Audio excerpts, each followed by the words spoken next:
look at the if you look at the text, chapter 9, A Guide to the Bodhisattva Life. Okay, we're expecting the bigger form signs coming tomorrow, and so meanwhile we'll use this for today. It means the need to generate the wisdom, the realizing ultimate reality. The sage propounded all these branches of teachings for the sake of promoting wisdom. Therefore, those who wish to pacify suffering should generate wisdom. Okay. All the branches of teachings, meaning that the Buddha gave this is one thing that we keep on. Buddha gave so many teachings. Now, as per the record that we have, as per the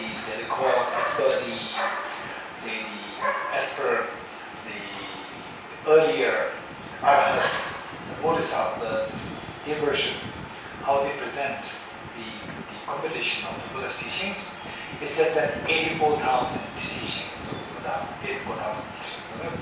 And sometimes you see the mention of the 80,000 teachings.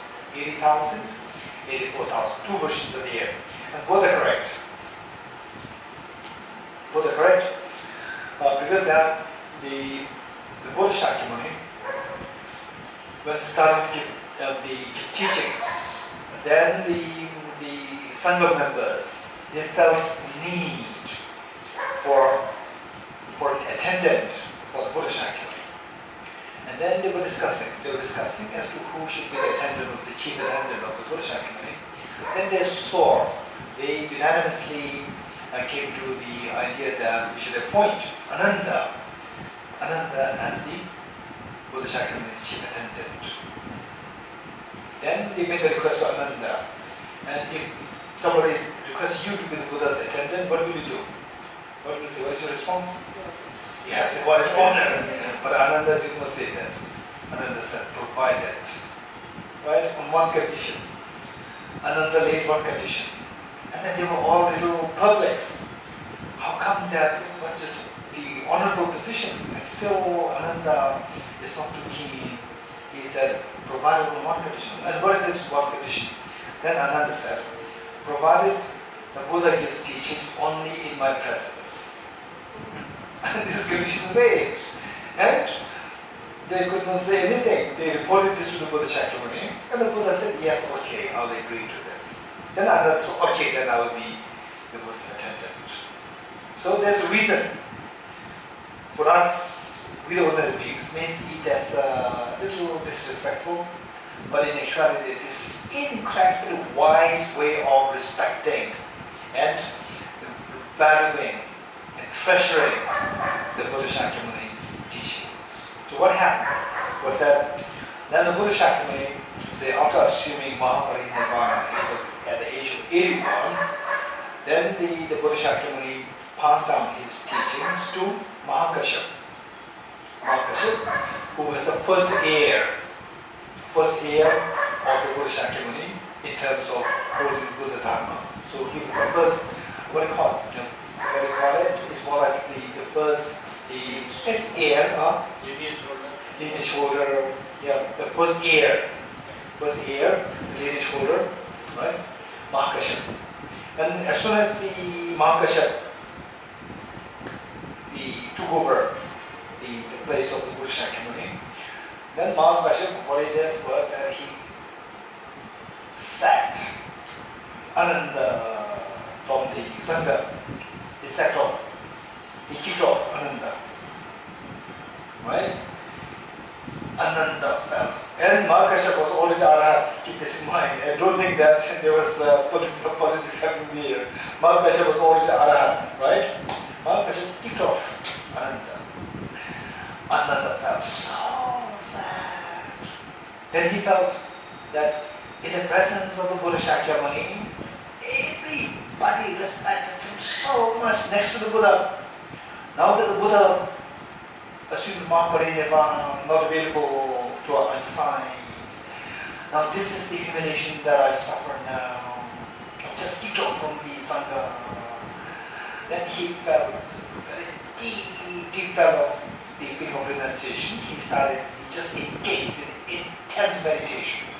Then he achieved arhatship.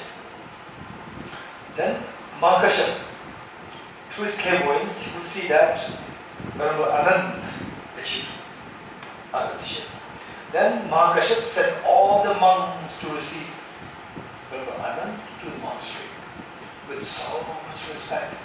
And the reason was Mahakashap knew that unless until Ananda kicked off, Ananda will be in this air, in this air of the responsibility, and everybody respecting him, asking so many things for him to do, so that he will not really get opportunity to practice intensely.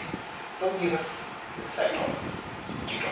And then, so suddenly awakened that, okay, now I'm the one. Then he just dedicated everything on the practice, became Arhat, and Mahakashap, sensing that Ananda had become the Arhat, he then invited him back. And then the whole combination of the Buddha's teaching started. Mahakashap, Ananda, and Upali, two of them, three Arhats. Two of them compiled all the teachings of the Buddha, right? And say 84,000 and 80,000. The difference is that the 80,000 teaching, since Venerable Ananda was appointed as the chief attendant of the Buddha, right? Since then, so the 80,000. So before Ananda was appointed as the chief attendant, already 4,000 teachings were given by the Buddha. So they were not counted in the 8,000. So 8,000 is counted since the time of Venerable Ananda appointed as the chief attendant. This is difference. Okay. So with this in mind, it says that the sage here referring to the Buddha, the sage propounded all these branches of teachings for the sake of promoting wisdom. So finally, from this text, Bodhisattva Shantideva is indicating that finally what we need to cultivate is we need to cultivate the wisdom, fundamental standings. Now to go into what I said earlier was from the point of view of how we should think in a very today's language, today's modern day language, how to think about this, and now put it back into the traditional technical sense. The mental developments are of two kinds: afflictive obscurations and cognitive obscurations too, right? Afflictive obscurations, in simple terms, it is like solid garlic. Somebody smashes the garlic in the glass, and I don't take any garlic, and then you remove the garlic. Oh, I'm very sorry, remove the garlic and wash it fully. But it still smells garlic. There's no trace of garlic there. Before the trace, no trace there, but it still smells garlic.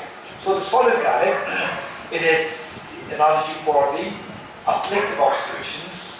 And remove the afflictive obscurations, still the smell is left. That is the cognitive obscurations. So these two mental states are there.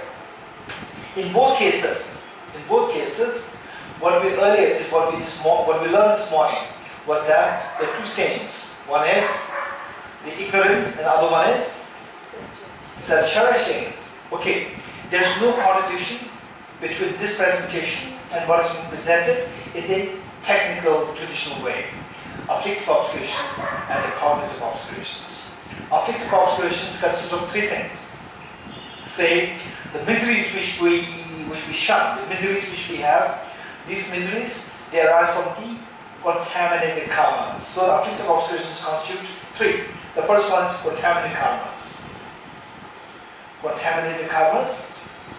And the contaminated karmas, in loose sense, we see that contaminated karmas, it is consisted of, say 10 non-virtuous actions. 10 non-virtuous actions, 3 physical, 4 verbal, 3 mental. Right? Okay. 10 non-virtuous actions, they all fall under this category, contaminated karmas. How many contaminated karmas are there? Millions and trillions are there. So in simple terms, or in a loose sense, we can say 10 non-religious karmas. So if you are being mindful of refraining from 10 non-religious karmas, that is so good, right? This is how we take actions. We actually take steps to take the journey. One.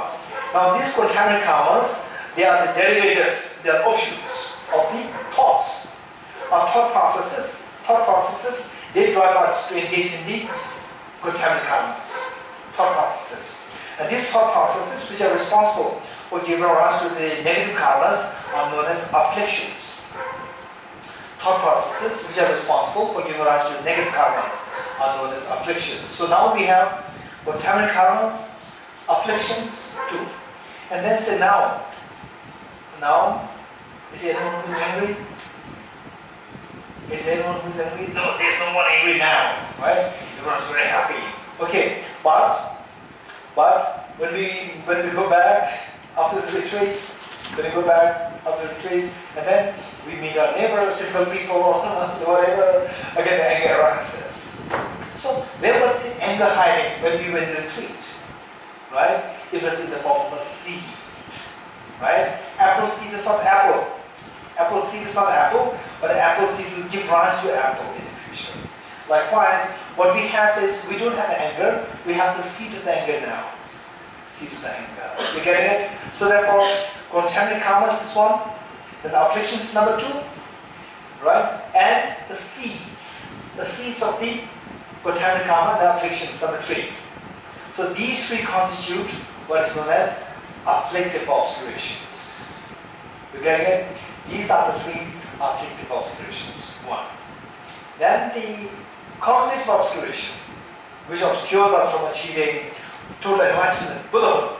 This is like the smell of the garlic left by these 3 solid afflictive obscurations. What are the afflictive obscurations? How many kinds are there? What are the 3? Contaminated karmas, afflictions, and the seeds, active seeds. Okay.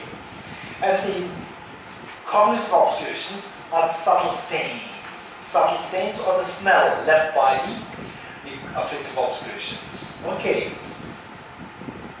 So, and all these 3 afflictive obscurations, all three somehow they are rooted to ignorance. You're getting it? All 3 are rooted to the ignorance. So this morning we are talking about ignorance is one stain, and the selfishness is another stain. You getting it? So ignorance is one stain. So all these 3 will somehow revolve around the ignorance. Okay. Ignorance, where does it fall? Ignorance, does it fall under contaminant karmas, or afflictions, or the active seeds? Tell me, anyone. Afflictions.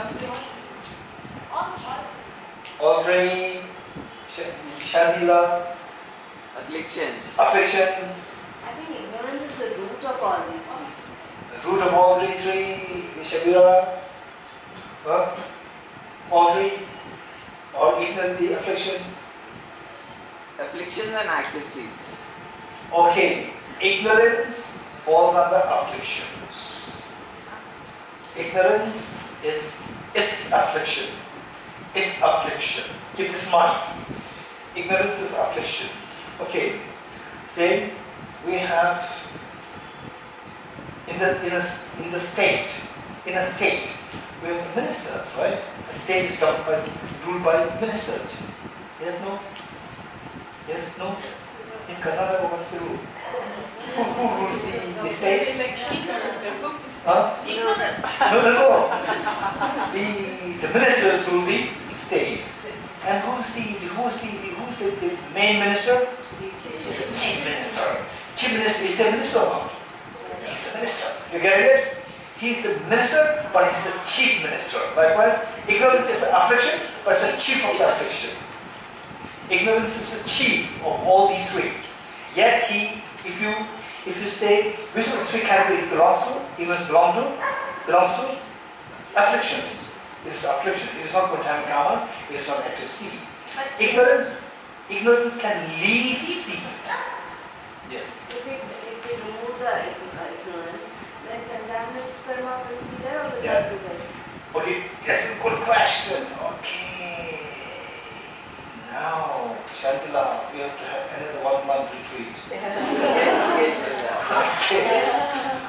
if the ignorance is removed, is it that contaminant karmas will go away or will be there? Okay, this question. Okay, we have no time. I'll give that answer, right? Politically correct answer I'll give you, right? When ignorance is cut, new accumulation of new karmas will stop. Accumulation of new contaminant karmas will stop. Previous karmas can be there. I'm not saying are there, can be there. Can be there and are there, two different. You getting it? Okay, so there are two. Okay, good.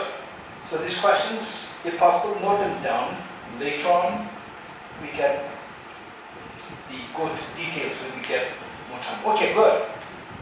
So it reads, the sage propounded all these branches of teachings, 84,000 of teachings, for the sake of promoting wisdom. Which means that, what finally our job is what? Our job is, the Buddha Shakyamuni, he appeared on this earth not to increase the number of the Buddhists. This is not the purpose. The purpose is to remove our ignorance. That is the purpose. Don't forget it.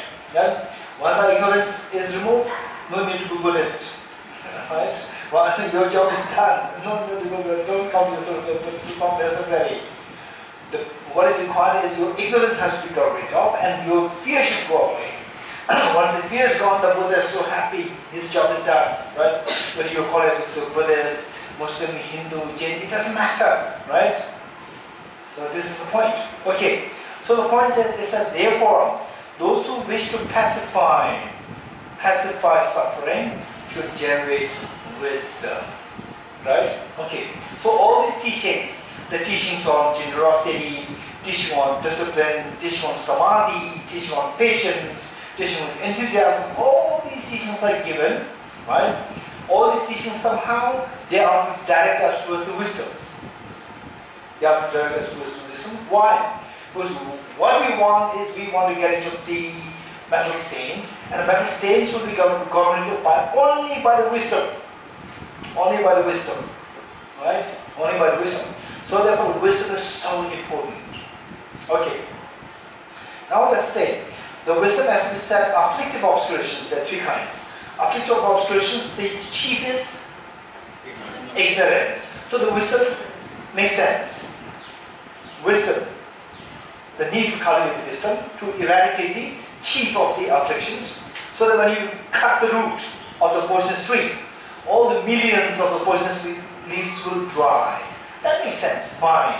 But why do we need the wisdom to eliminate the cognitive obscuration? This question. Okay, let's say that you have a piece of cloth. You have a piece of cloth, white cloth, and then somehow it falls in the mud. And then, oh, my very stainless cloth, now it's got very muddy, right? So what do? You first wash it in the plain water. You wash it, the solid mud will go away. Then what do? You use detergent to remove the subtle stains. And then subtle stains are removed. But, oh, now it's very clean. But if you compare with the very fresh one, still there's something wrong here. You getting it? Okay, that is like the cognitive obscuration. So, how to get into that problem? Tell me. No experience. This is not last week. But say, if there's a cloth, if it falls in the mud, then first you use the plain water to remove the solid dirt. That's fine. Then stains are left. Then you use what? Detergent. You use detergent, right? And then, oh, now it's got so clean. Then when you compare it with the other fresh one, still there's a difference. There's still some stain there. How will you remove this subtle stain? Tell me. No. How would you remove this? I'm not asking you, I'm not asking how to get yourself a good one. Soak it in detergent overnight and then use Yes, there's no other choice other than to use the same detergent over and over again. You're getting it? You have to use the same detergent. What is the duration you use for removing the afflictive obscurations? Wisdom. Wisdom of emptiness. You apply the same wisdom. Same wisdom? Okay. Say, let's say,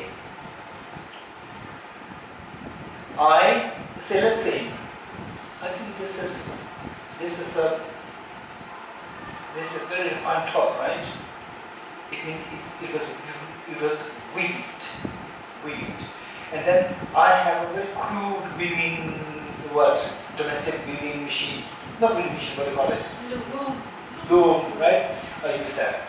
Do you think that however much I put effort, it will become this refined cloth? No. Okay. For this, I have to use another technology. Right? It's the same cloth. We can use it for the cloth, but the quality is very different. So now, for this, I have to use another technology. Likewise, that wisdom is applied the same, but the motivation, the force should be different. Motivation should be different.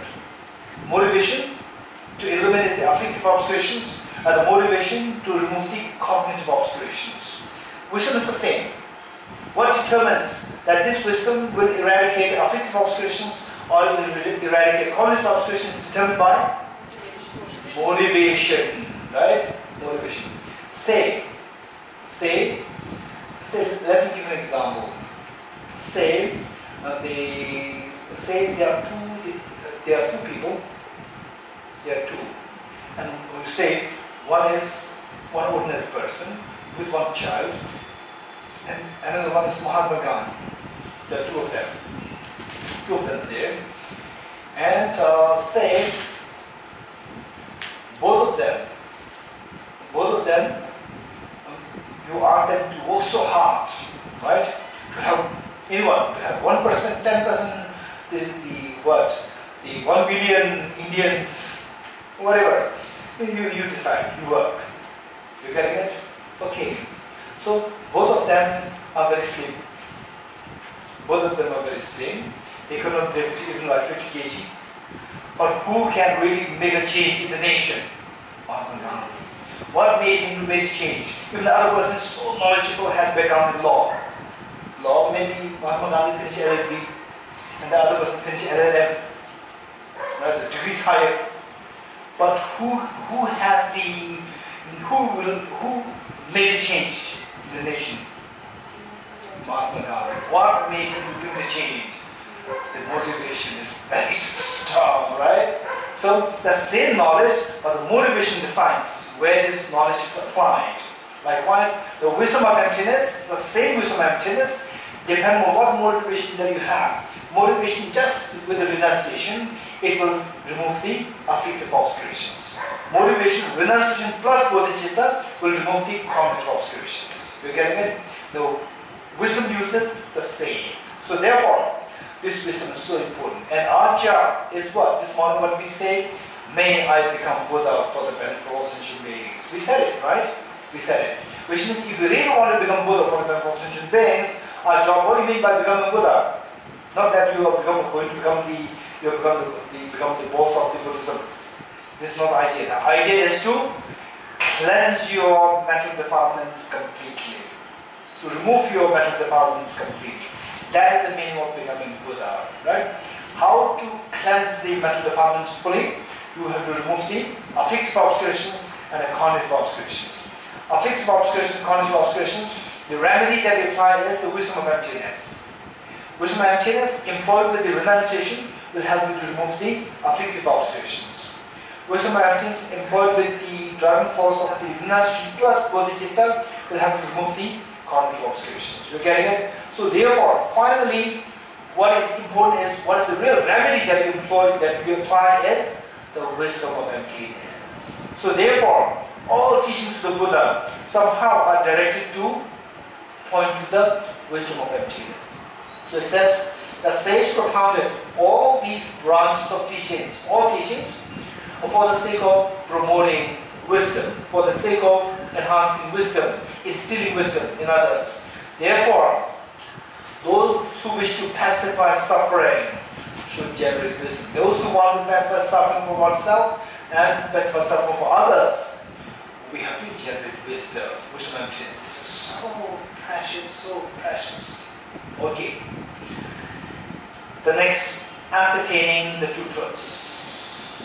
So this morning, the first session, we give the intro of the two truths. You got it this morning? What's two truths? Let me bring this back to you again. This is very important. The same object. Group A, you look at it through your naked eyes. Group B, you look at through electron microscope. Group A, what are you seeing? Flower. Group B, what are you seeing? Absence of flower. Emptiness of flower. Right? So what group A sees as flower, what group B sees as emptiness of flower, is it the same object? Are these two the same object or two different objects? Same object. Same object displays two truths. Both are truths. Same object displays two truths. So it says ascertain the two truths. Right? Okay. Conventional and ultimate, which is conventional truth and ultimate truth. These are accepted as being the two truths. Ultimate is not the object of dualistic mind. The dualistic mind is spoken of in relation to the conventional truth. Okay, the two truths.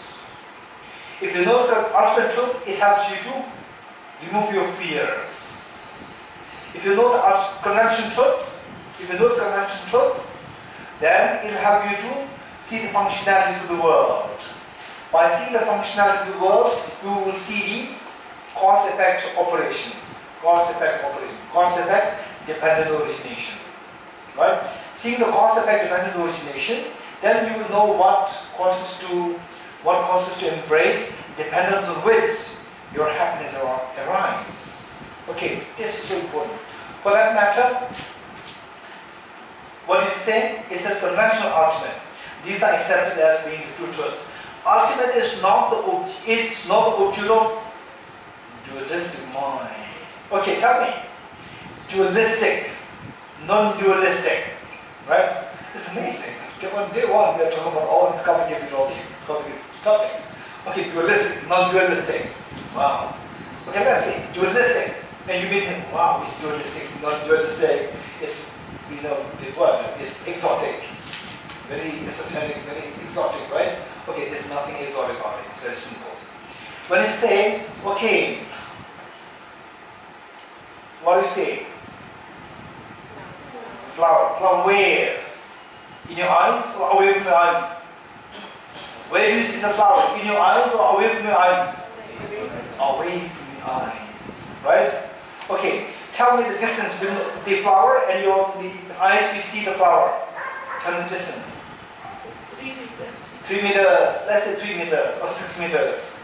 Okay, let's say 3 meters. Okay, in between, let's say 4.5 meters. Right? Say there's a 4.5 meters gap between the object and the subject. Object is 1. So object and subject is 1 or 2. Hey. The flower and your eyes, you see the flower, are these 1 object or 2 different objects? 2. 2 is dual. Right? When you see the object, the flower is here. My eyes here. So there's a gap. Gap separates the object and subject. Object and subject, these two are 2. 2 is duality. Right? Duality. So now, okay, let's say, group A, what are you seeing? Flower. Group B, what are you seeing? Absence of flower. You're getting it?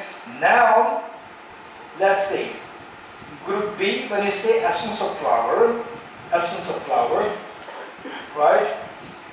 Then, when you reach a very high level of this understanding, right? The gap between your mind and the object, absence of flower, will dissolve. For group B, right? Who sees emptiness? When you see the emptiness directly, what happens? The gap between the object and the subject dissolves. Gap dissolves. The two. Emptiness is the object. My mind is the subject. That concept dissolves. Duality dissolves. This is known as non-duality. Let's say group B. You are now having the non-dual state, meaning the. Oh, by the way, tell me, which analysis group A is using? Conventional. Conventional analysis. Group B is using ultimate analysis. And the very refined ultimate analysis, gate, paragate.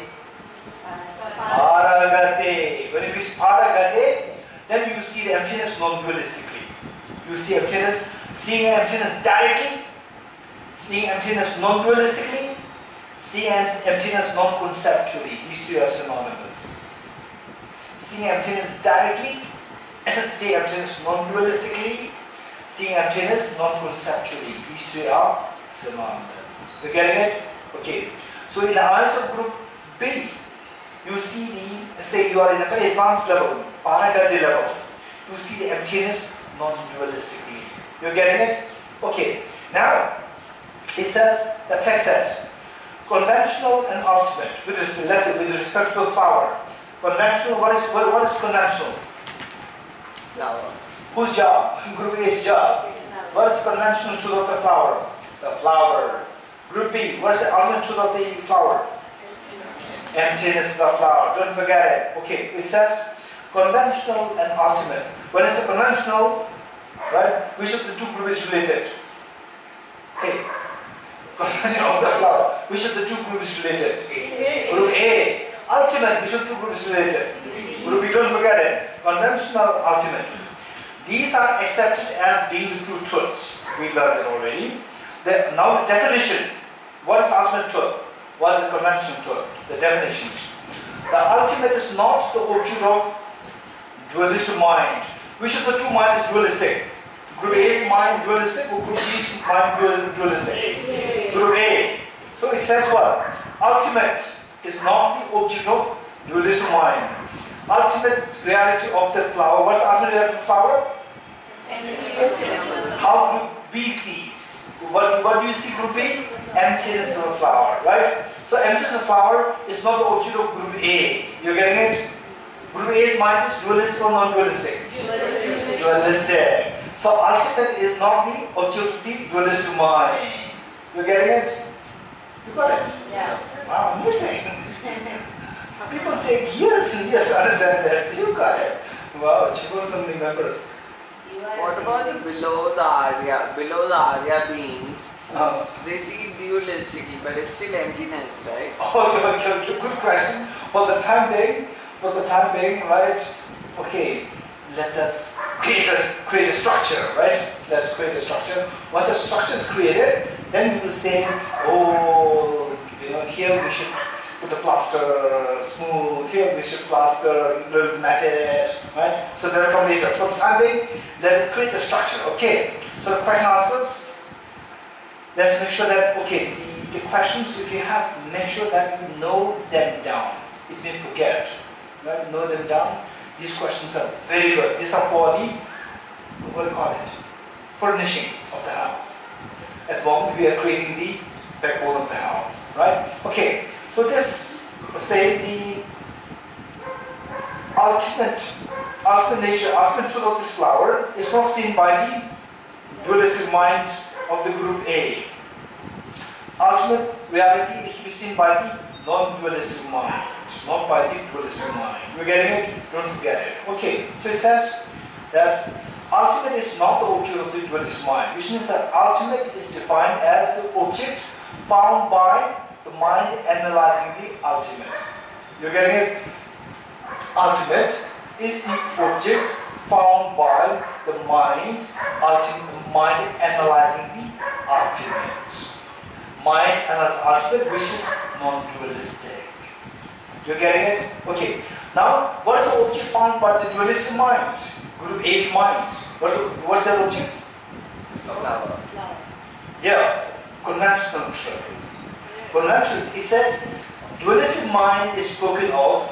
Then what's that thing? The dualistic mind sees. Dualistic mind is spoken of in relation to the conventional truth. What you see is the conventional truth, not ultimate truth. Right? Conventional truth is the truth seen by the dualistic mind, right? Conventional truth is the truth seen by the dualistic, which cannot be seen by the non-dualistic mind, but by the dualistic mind. Okay, this is qualification. Conventional truth is a truth not seen by the non-dualistic mind, but seen by the dualistic mind. So this is how we define the two-thirds. And of course, there are more technical discussions that speak up for the time being. Because the Buddha's mind, which is non-dualistic, right? Which is non-dualistic with regard to the emptiness, Buddha's mind sees both the truths simultaneously. Buddha's mind, every moment of the Buddha's mind, moment of the Buddha's mind, don't think it's just Buddha Shakti. When each one of us, when you become a Buddha, your mind, every moment of your mind will see two truths simultaneously. So this definition is applicable. This definition is applicable to the beings who are yet to become enlightened. Okay, tell me. Okay, these are things that we need to have, say, the clear-cut understanding, crystal clear understanding. So Buddhas as opposed to sentient beings. Ordinary beings. Arya beings. Buddhas as opposed to ordinary beings. Sentient beings. Very good. Buddhas as opposed to sentient beings, not ordinary beings. All beings who are not Buddhas are known as sentient beings. Okay. Aryas as opposed to ordinary beings. Aryas meaning somebody who has realized emptiness directly. Ordinary being means who don't see emptiness directly. Aryas as opposed to ordinary beings. Arhats as opposed to. Okay, so we have to know these three things. Buddhas as opposed to sentient beings. Aryas as opposed to ordinary beings. Then Arhats as opposed to samsaric beings. Samsaric beings. Very good. Okay, these are things that we need to know. If we know the counterparts, the Buddhas as opposed to the sentient beings, Arhats as opposed to the samsaric beings, Aryas as opposed to the ordinary beings. This is so important. What do you mean by Buddha? Right? Someone whose mind is totally freed of all mental stains. So those who have the mental stains are known as sentient beings. Now, Arhats as opposed to samsaric beings. What do you mean by Arhats?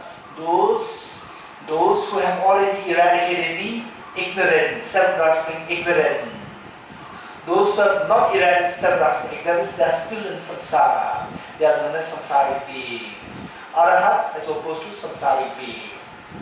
Aryas as opposed to ordinary beings. What do you mean by Aryas? Aryas means those who have direct realization of emptiness. Those who do not have direct realization of emptiness are known as ordinary beings. You're getting it? This is how we need to have a very clear understanding of each of these concepts. Okay. Wow, we didn't. I thought that this stanza would take a long time. Right? It's just finished in a few minutes. Wonderful. Okay. Then next, number 3. In light of that, the world is seen to be of two types, yogis and common people. Okay, that's the world, meaning the beings. The beings, right? The beings, for example, the beings in this world.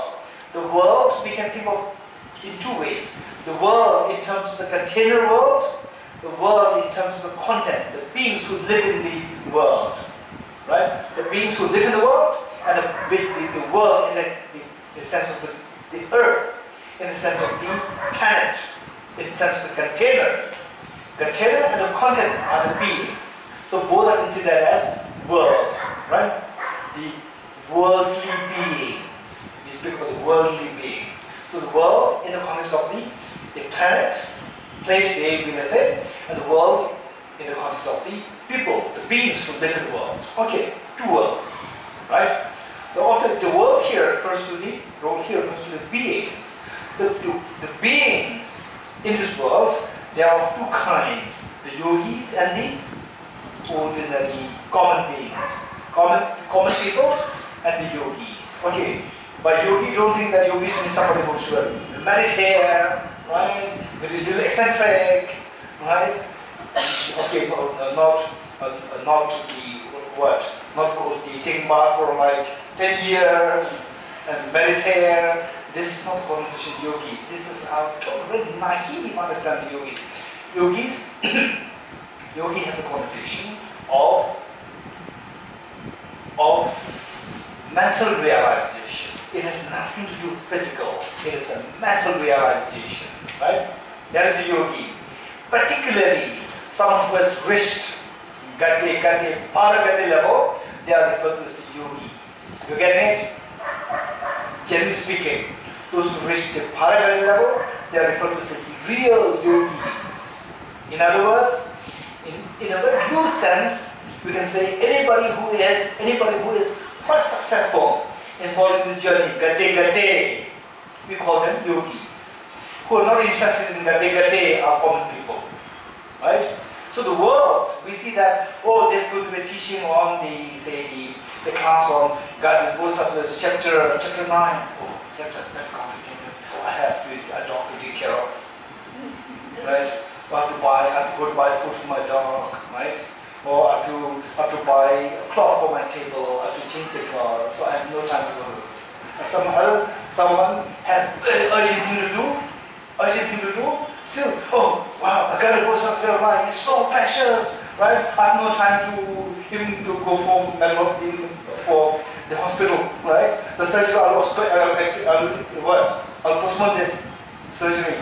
So some people, their mind is inclined towards gate. Some people, their mind is inclined towards non-gate, right?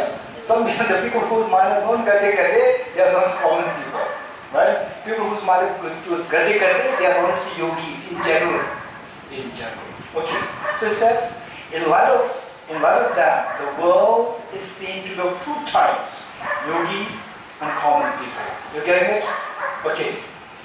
And regarding that, the world of common people is undermined by the world of the yogis. Meaning that how, let's say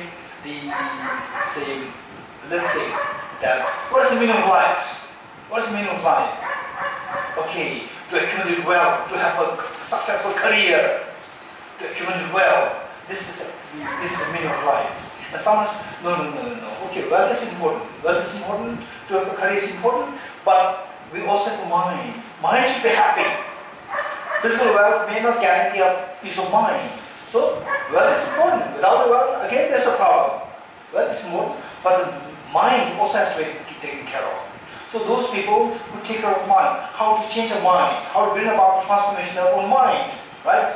How we should rectify our mistaken perception of objective existence. So these people, in a loose sense, we say yogis. So these people, how they see things as impermanent, how they see things as empty of objective existence. These people, their perception will override the perception of the older people. Oh, it's so beautiful, it's so nice, he's so successful, he's a billionaire, she's so successful, she's a billionaire.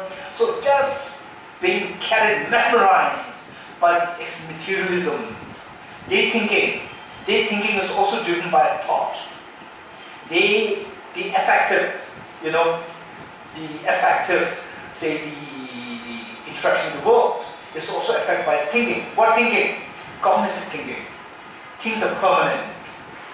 Things are of not misery nature, things are happiness nature. And things are of objective nature. Things are not subjectively imputed. So these thought processes, they make the people to behave in an indulgent way, in an indulgent, materialist way, right? So their thinking will be overwritten by the people who think about the reality. Things are impermanent as opposed to permanent.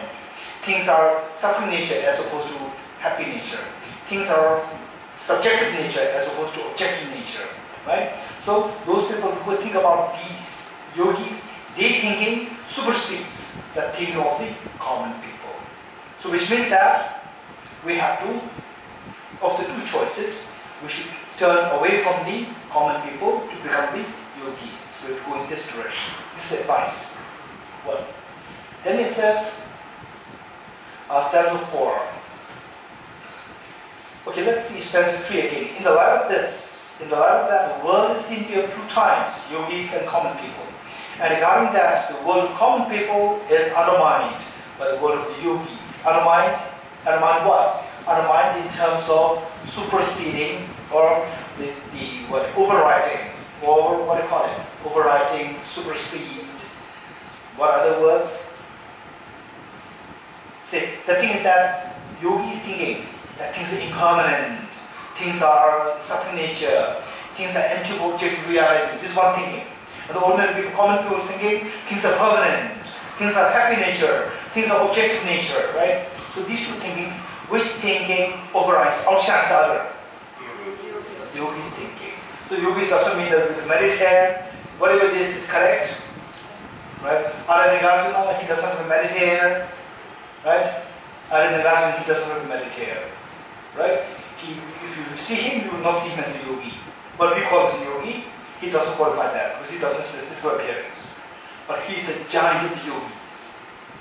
He's the greatest of the yogi, right? So the yogi doesn't mean the physical appearance. It is a mental evolution. So from that, somebody who has such a thinking, that think that closer to the reality, things are impermanent, so forth, that thing on the one hand, and common people's thinking, that things are all permanent, happy nature, objective nature, and so forth. Of the two, the yogi's thinking overrides or outshines ordinary people's thinking. You getting it? Okay. Now the next part is very important. Next part. Stanza 4. Through differences in the intelligence, the views of the yogis too are undermined by progressively higher ones by means of example. Okay, progressively higher ones, they should be full stop.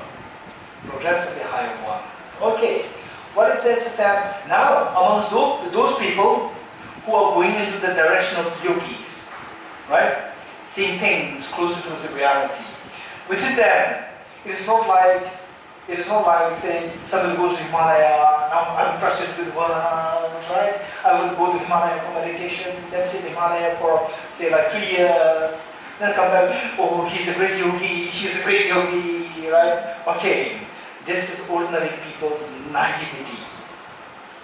You getting it? Because we speak about, what is the mantra? Hearts of the mantra, what is the mantra? Gate, gate, para gate, para sangate. Buddhist. It's not that gate, Bodhisattva, right? It's gate, gate, para gate. There are so many people in the first gate level. There are so many practitioners at the second gate level. There are so many people on the para gate level. And in eyes of ordinary people, right? Moon and the sun, which seems to be further away from us when you look at it. Don't think about your science studies. No, tell me, which seems to be further away? No, when you look at it, same. It was the same. But in actuality, the same to the ordinary people's eyes. If you go there, actually go there, there's a stark difference. Moon to Earth is very close, sun is too far away. Yet in our ordinary people, simply because the moon is away from the Earth, which the moon and the sun is same distance away from the Earth. This is our naivety. Likewise, amongst the people who are into, practice, amongst the people, there are so many kinds. Some are gate, some are paragate, no, second gate, some are paragate, some parasangate, some bodhisattva, right? It's not that everyone is bodhisattva, right? Whereas we ordinary people, this is our greatest deception. How can we distinguish that there are all these various levels of the air? How can we distinguish that? How can we distinguish that the earth and the sun, the moon and the sun, that there's the difference in the distance from the earth? How will we know that? We have no science. You agree with me? We have no science. Without knowing science, without knowledge of science, at least heard about the science, there's no way by which we can say that sun is further away from us than the moon. Right? In our eyes, these two are like the same. Likewise, for us to see the difference among the different yogis, within yogis, some are more advanced, some are less advanced. How can we know that? We need to have some experience of emptiness.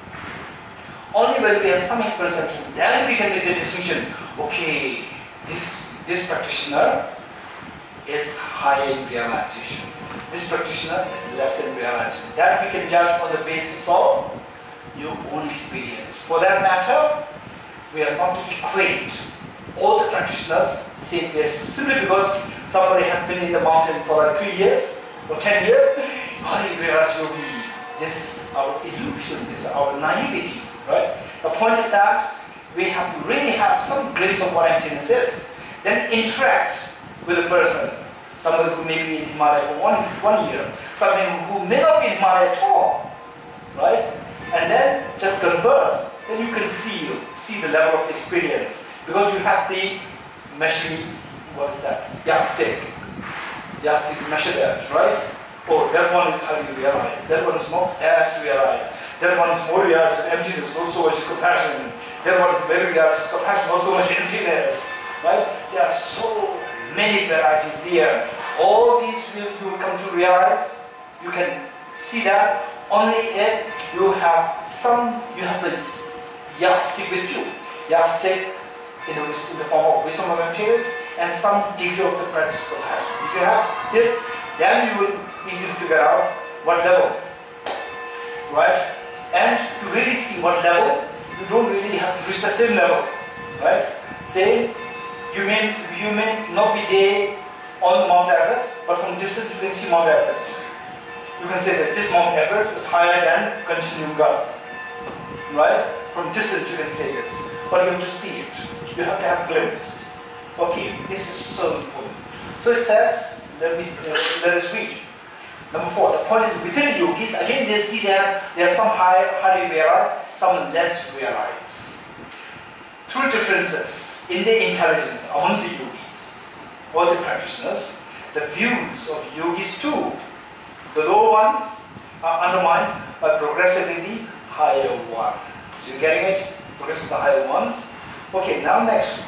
By means of examples accepted by both, and because unanalyzed, both engage in practices for the sake of the result. Okay, so now comes the main subject.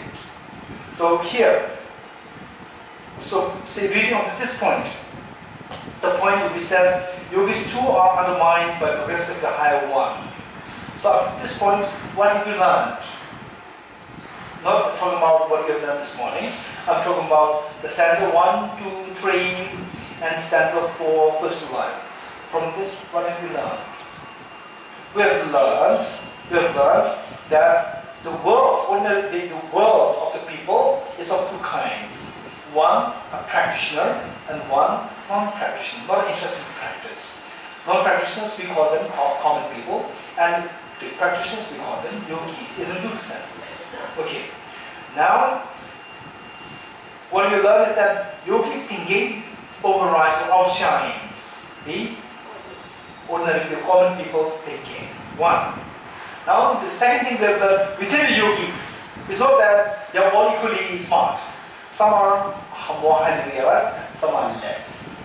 Gati, para sampati, also there are many layers. Okay. Then suppose Gati, the first Gati. Within first Gati, again there are layers. 3 layers. Within the second Gati, again there are layers, 4 layers. Right? Right? And then the third is okay. Then the fourth. Para Sangate. Within that, again there are 9 layers. Right? And then there are 10 layers, 10 bhumis. You're getting it? So we see that we just solidify everything as one. Oh, yogis. No, it's how the very naive ordinary people see things. But for somebody who has a glimpse of emptiness, who has a glimpse of the great compassion, you'll see that within that there are so many differences. Right? Okay. Now the next part, we are going into the technical part. It reads, by means of examples accepted by both, and because unanalyzed, both engage in practices for the sake of the result. Okay, now from this we see that, from this we realize, at least for us, our job is to cleanse the mind of the mental defilements and cleanse the mind. Cleansing the mind, done in 5 stages. Gati, Gati, Paragati, Parasmati, Bodhisattva, right?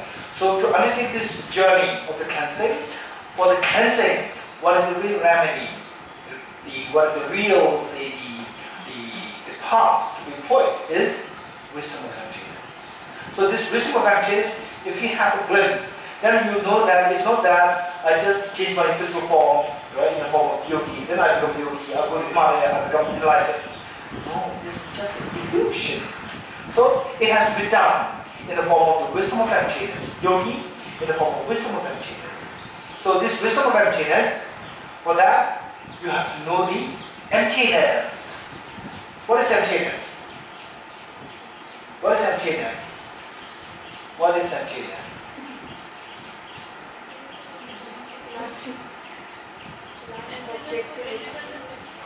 Emptiness of independent existence, emptiness of objective existence, right?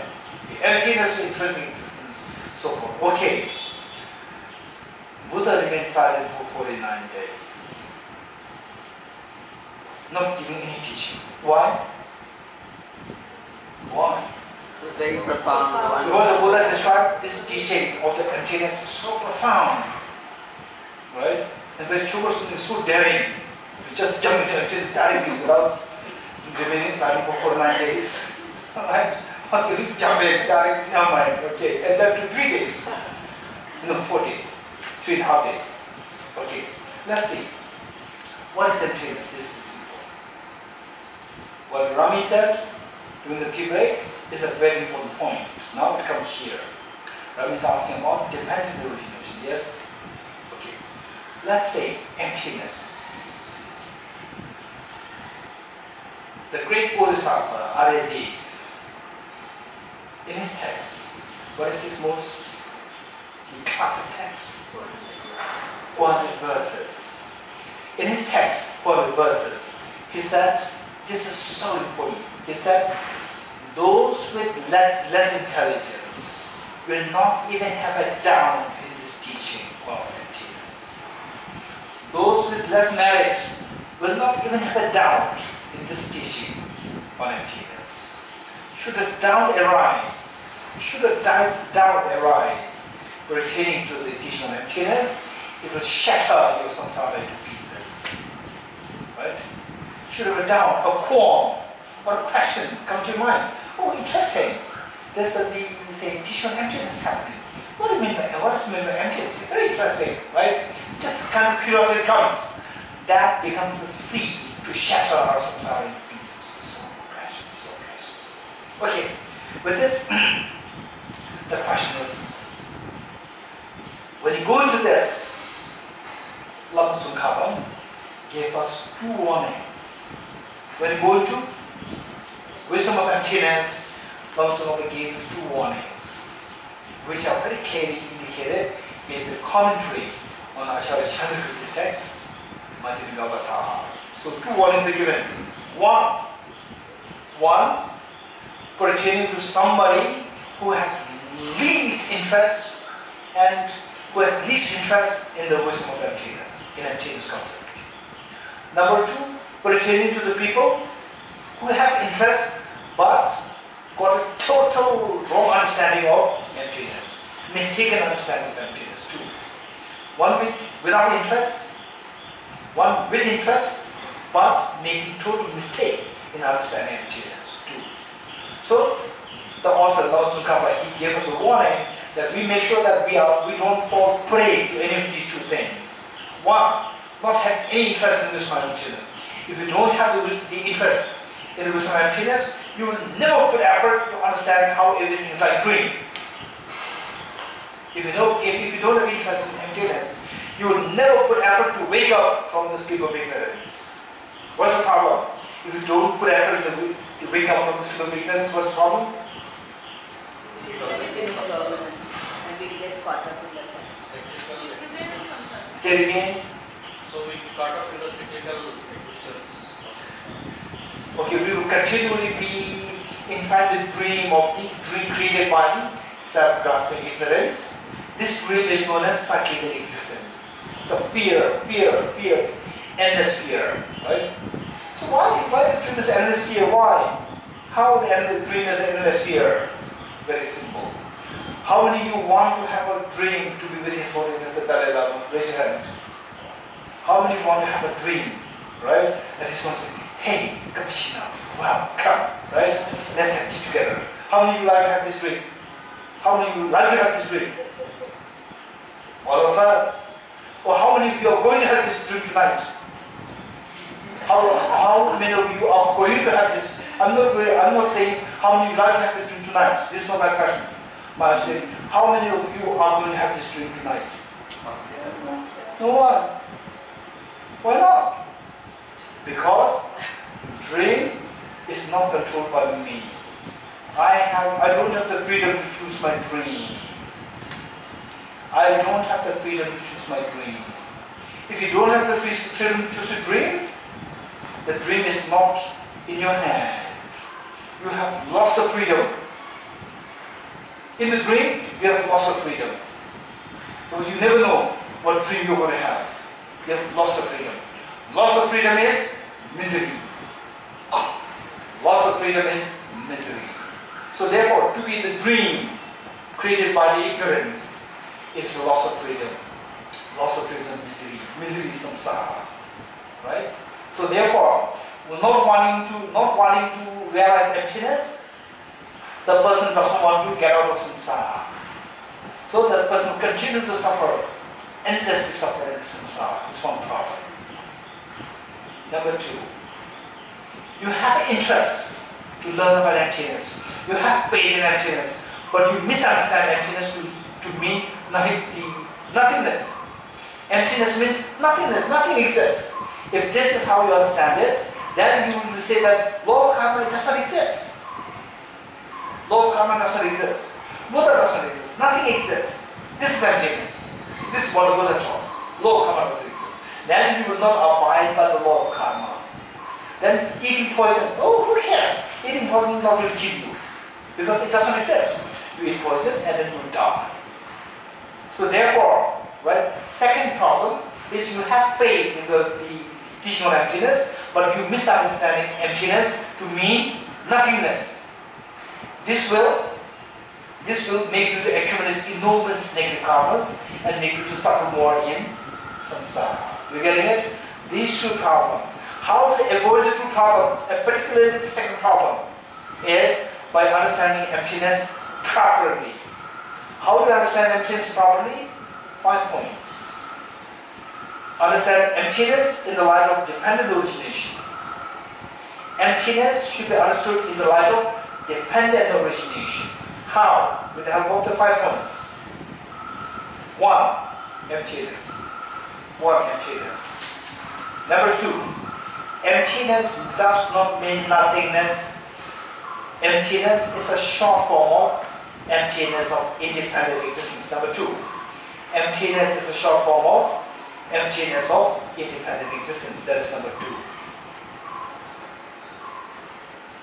Emptiness of independent existence means number 3. Emptiness of independent existence means nothing exists independently. This is number 3. Nothing exists independently. Nothing exists independently. Number 3. Number 4. Nothing exists independently means everything exists dependently. Right? Everything exists dependently. This is number 4. Everything exists dependently means everything is dependently originated.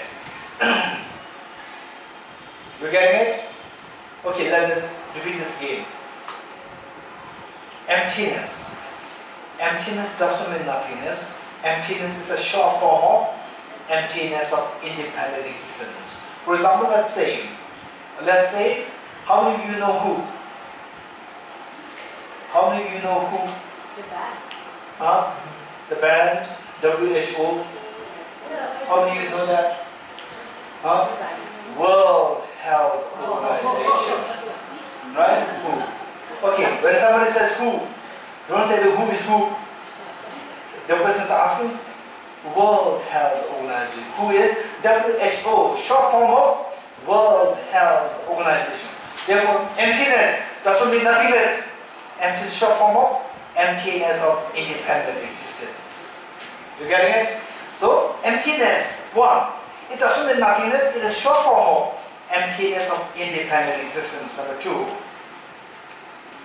emptiness independent existence means, number three, means nothing exists independently. Number three, nothing exists independently. Number three, nothing exists independently means everything exists by dependence. Number four, everything exists by dependence means everything is dependently existed, dependently originated. So with this line of the reasoning of the reasoning of the line of reasoning of the 4 points, we come to realize that emptiness doesn't mean nothingness. Emptiness means dependent origination. You getting it? This is so important. So we should be able to see emptiness in the light of dependent origination. And it's not the full story, it's the half story. Dependent origination means the middle way. Dependent origination means the middle way. How? Dependent origination has two sides, dependence and origination. The first one, dependence. When you say dependence, what is the opposite of dependence? Independence. When you say dependence, you reject independence. Independence and absolutism, these two mean the same. So when you say dependence, it rejects the extreme of absolutism. Number two. What is number two? Origination. When you say origination, origination means something comes into origination. Something comes into existence. So what is the opposite of existence? Non-existence, nihilism. Right? So by origination, non-existence, nihilism is rejected. By dependence, absolutism is rejected. Extreme of absolutism is rejected. By origination, extreme of nihilism is rejected. When you bring the two together, dependent origination, the two extremes are rejected. Rejecting the two extremes is following the middle way. So therefore, emptiness does mean nothingness. Emptiness means dependent origination. Dependent origin means the middle way. So therefore, emptiness means the middle way, not nihilism. This is so important. Okay. This is what Arya Nagarjuna said. Arya Nagarjuna said in his text, Mudamadu Karika.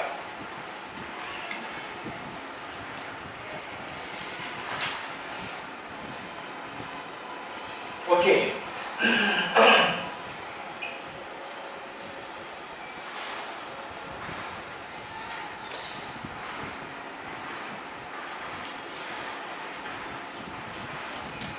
There's a compilation there, where is it? Okay, page 204.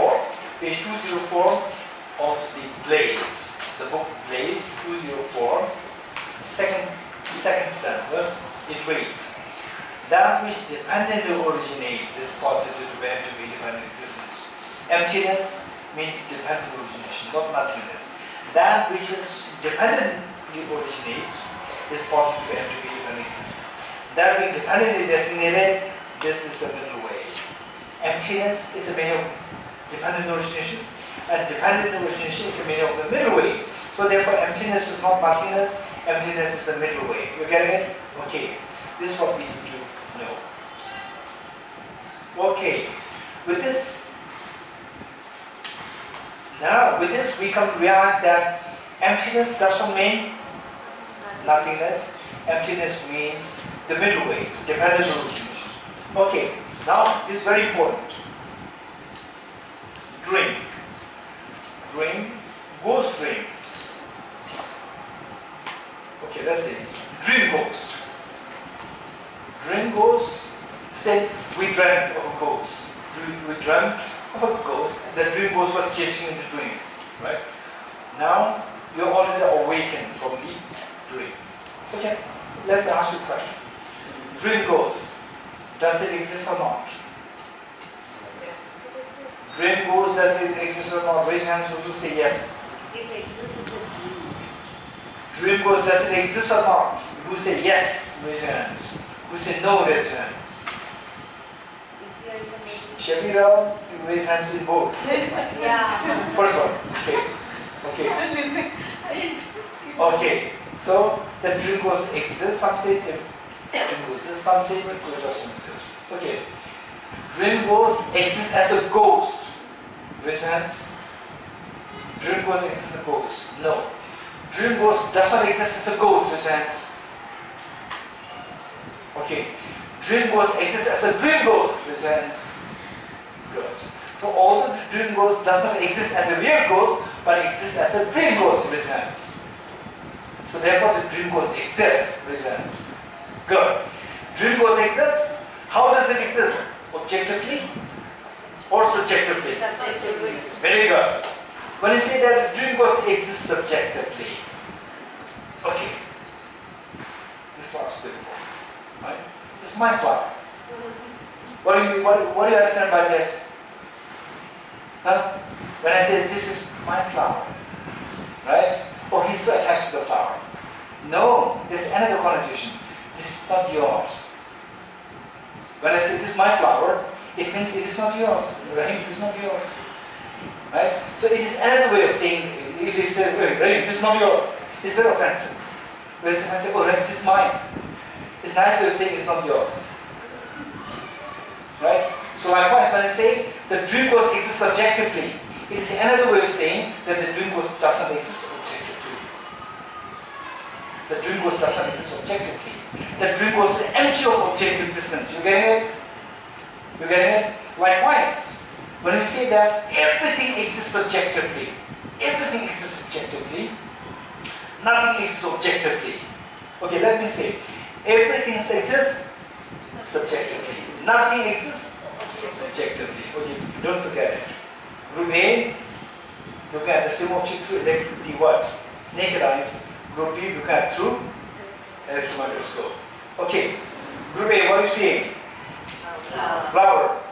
Right? Okay. So this flower, group A, how the group A sees the flower is subjective or objective? Subjective. Subjective. Group B, what do you say? You are saying the emptiness of the flower. With respect to flower? No. So that is with respect to the objective nature of the flower or the subjective nature of the flower. When you say the flower is not there, objectively the flower is not there. You getting it? So you are going to into the ultimate, you are going to the conventional. You are getting it? You are going to the conventional, you are going into the ultimate. Okay. So when we say that the flower exists, means it exists subjectively. When you say that the flower does not exist objectively, who discovers that? The flower does not exist objectively.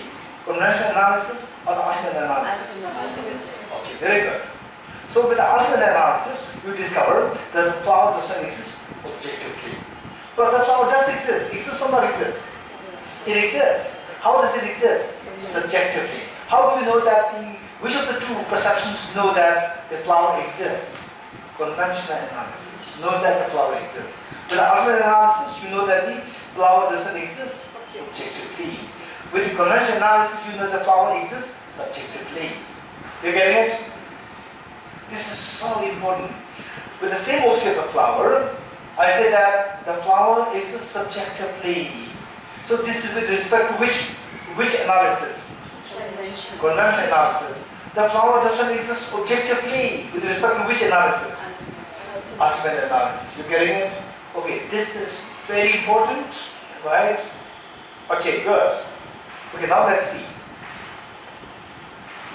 Which stanza we have? We will be reading stanza 4. Stanza 4. By means of examples accepted by both, and because unanalyzed, both engage in practices for the sake of the result. Okay. Okay, we will complete this and then we will stop here for lunch. Okay.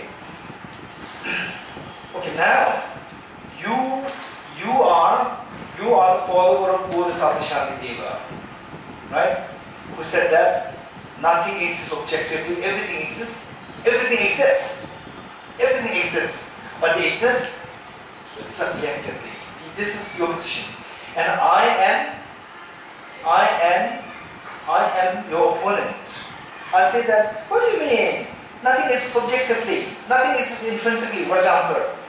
Yes, nothing exists intrinsically, nothing exists objectively, nothing exists independently. For me,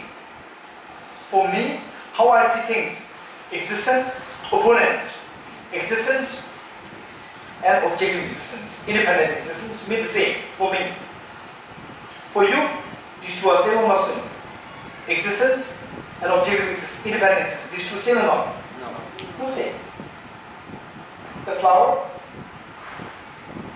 how do you, if these are not same, how do you distinguish the two? The flower exists, but it does not exist objectively. For me, if you say the flower doesn't exist objectively, for me it means flower doesn't exist. Because for me, objective existence and existence, these two are synonymous. For me, the opponents of the Bodhisattva Shantideva, for me, if I say something exists, it should exist objectively. And if you say that it does not exist objectively, for me it means it does not exist. Right? So therefore, when I was, okay, are you Buddhist by the way? Right? Say you are following Bodhisattva Shantideva, you are very strong following Bodhisattva Shantideva, I'm your opponent, right? And I also claim to be following the Buddha. And you, are you following Bodhisattva Shantideva? By the way, your teacher, Bodhisattva Shantideva, is he a Buddhist? What is the answer? Yes, he's a very prominent scholar and practitioner, he's a Buddhist. What about you? Yes, you are his follower. Okay, now, do you believe in law of karma? Yes. Hey. Yes. Yes. Oh, very strange follower of Bodhisattva Shantideva. Actually, you follow law of karma, you accept law of karma? Yes. That you do good things, good results happen, right? This is what you accept? Yes. How come that you're accepting it? Now I'm opposing you. I say it says what? By means of examples accepted by both and because unanalyzed, both engage in practices for the sake of the result. Right? So, I say that, how can you are not practicing law of karma. You don't believe in law of karma. Because you don't believe in objective law of karma. Because for me, objective law of karma and law of karma, these two are same. So if you don't accept objectively existing law of karma, in my ears, to my mind, you are not accepting law of karma. You getting it? So therefore, if you don't believe in objective existence, if you don't believe in intrinsic existence, how can you believe in law of karma? How can you believe in causes giving rise to the fruits, giving rise to the results? Right? So you are denigrating the law of karma. If you denigrate the law of karma, you are denigrating the teaching of the Buddha. Right? So, in the first place, forget about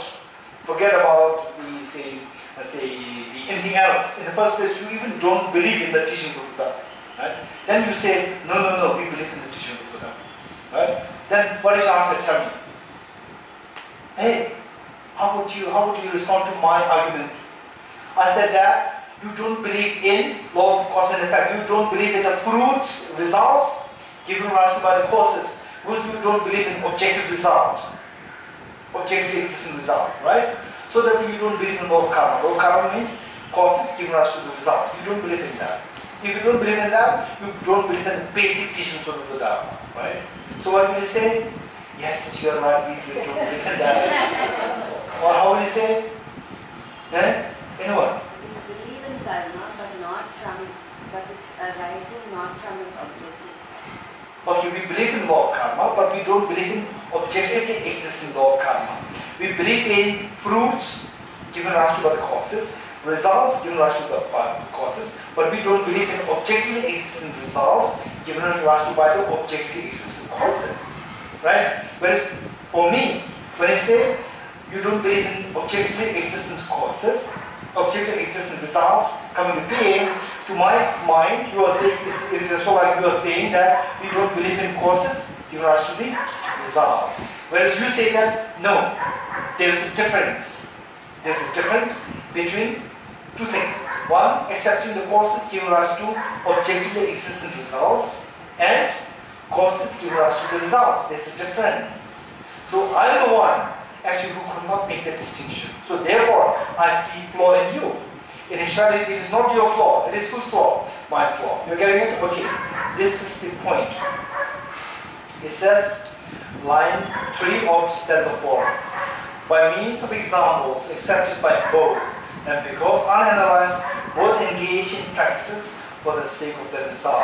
So what you will say, what you will say is that you both meaning you follow Bodhisattva Shantideva and I, opponent, your opponent, both of us engage in actions to experience the results. Both of us do that. But what's the point? Unanalyzed from your side, this cause and effect relationships happen where? In the eyes of the conventional analysis or the ultimate analysis? Conventional analysis. Unanalyzed mind, conventional analysis, these two are synonymous. You getting it? Okay, which would you say, analyzed or unanalyzed? Say, what are you drinking? I say, I'm drinking water. Unanalyzed.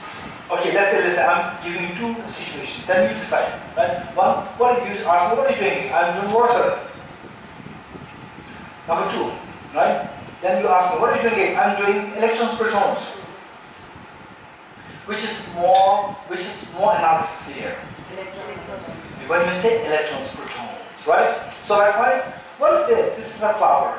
What is this? Absence of flower, which is analysis. Absence of flowers. Absence of flower is more deeper analysis. You getting it? So when we say that cause and effect is there, what do you say? Cause and effect is there. Where? Analyzed or unanalyzed? Unanalyzed. Huh? Unanalyzed. Very good. Cause and effect is there. I'm saying that if you say that cause and effect do not exist objectively, you are saying that cause and effect do not exist. Then what is your response? No, we never said it. We never said that.